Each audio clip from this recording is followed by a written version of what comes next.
توجہ ہٹ گئی اور میری مجبوری ہے کہ میں بولتا نہیں ہوں جب تک لوگوں کے چہرے میری طرف نہ ہو۔ کتنی بڑی تاجر خاتون تھی، عرب کے تجار میٹنگ کرتے تھے بیوی کے ساتھ، تب چیزوں کی ریٹ لسٹ بنتی تھی۔ اتنی بڑی تاجر خاتون تھی، پردے میں رہ کے تہرا کہلوا کے اتنا بڑا کاروبار کیا۔ یہی شہزادہ محمد اس بیوی کا مال تجارت لے کے جاتا رہا، جنہیں سکول کا سلیبس یاد ہے۔ رئیس عرب جناب ابو طالب بھی اس بیوی کا مال تجارت لے کے جاتے رہے۔ وہ سکول کے سلیبس میں ایک واقعہ لکھا ہوتا تھا، آج کل کے بچوں کے ہاں تو پتہ نہیں کیا لکھا ہوا ہے، جو آج سے 30-35 سال پہلے پڑھتے تھے پرائمری سکول کی دینیات۔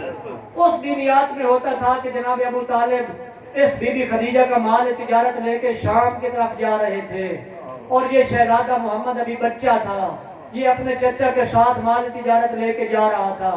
راستے میں عیسائی رہب مل گیا، اس نے ابو طالب کو روکا، روک کے کہا ابو طالب یہ بچہ کون ہے؟ آقا نے کہا کہ یہ میرا بھتیجا ہے۔ اس نے کہا یہ نبی بننے والا ہے، میں نے دیکھا ہے درخت اور پہاڑ اس کو سجدہ کرتے ہیں۔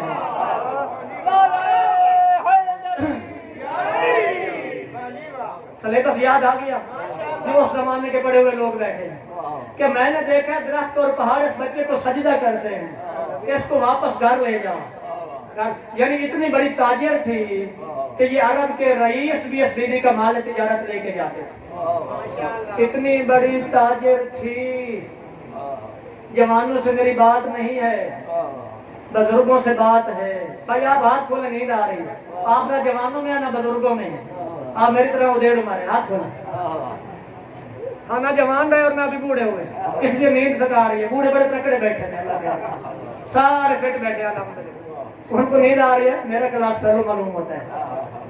کتنی بڑی تاجر تھی، بچوں کے لیے جملہ نہیں ہے چونکہ انہوں نے زمانہ نہیں دیکھا۔ زمانہ دیکھا ان لوگوں نے جو 40 سال سے اوپر چلے گئے ان کو یاد ہوگا، اور جو 50-60 سال کے ہو گئے انہیں تو بڑا مزہ آئے گا جملے پہ، انہیں تو بہت یاد آئے گا۔ جملہ کہہ رہا ہوں ان لوگوں کے لیے جو آج سے 50-60 کے ہو گئے، 35-40 سال پہلے کا شعور رکھتے ہیں، ان کے لیے جملہ کتنی بڑی تاجر خاتون تھی۔ 80,000 اونٹ بی بی کی تجارت میں استعمال ہوتا تھا۔ جنہوں نے اونٹوں کا زمانہ دیکھا ہے، 80,000 اونٹ بی بی کی تجارت میں استعمال ہوتا تھا۔ میں اس دور میں ہونڈائی ٹرک نہ کہوں تو اونٹ زیادہ سارا بوجھ اٹھا لیتا تھا، 80,000 لوڈر تو کہہ سکتا ہوں نا۔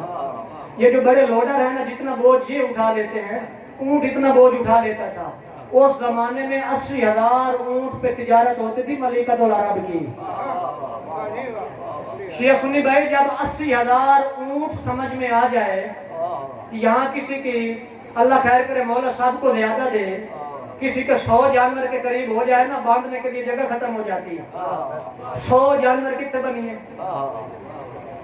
80,000 اونٹ جب سمجھ میں آ جائے، پھر سوچنا 80,000 اونٹ کو سنبھالنے کے لیے نوکر کتنے ہوں گے۔ جب نوکر سمجھ میں آ جائیں، پھر سمجھنا 80,000 اونٹ کو سنبھالنے والے نوکروں کا لنگر پانی بنانے کے لیے نوکرانیاں کتنی ہوں گی۔ اسلام کو پالنے والی بیوی کا معیار دیکھ۔ وہ جو اونٹ باندھنے کے لیے قلعے ہوتے تھے وہ سونے اور چاندی کے ہوتے تھے۔ وہ اونٹ کی ناک میں جو نکیل اور مہار ہوتی تھی وہ ریشم و حریر کے تاروں سے بنی ہوئی ہوتی تھی۔ مورخ لکھتا ہے سونے چاندی کے سکوں کا زمانہ تھا، ایک وقت کا مال تجارت آتا، سونے چاندی کے سکوں کا اتنا ڈھیر لگ جاتا، اس کے سائے میں اونٹ کھڑا ہو جاتا تھا۔ پیسوں کے ڈھیر میں اونٹ کھڑا ہو جاتا تھا اس کے سائے میں۔ اور مورخ لکھتا ہے کہ بی بی ایک گٹھڑی مال کی اٹھاتی اور گھر کے دروازے پہ رکھ دیتی اور مکہ میں اعلان کروا دیتی، مکہ والوں میں نے گن کے نہیں رکھے، اور کسی کے لیے گن کے اٹھانا ضروری نہیں ہے، جس کا جتنا جی چاہے اٹھا کے لے جائے، بس میرے سردار کا کلمہ پڑھتا جائے۔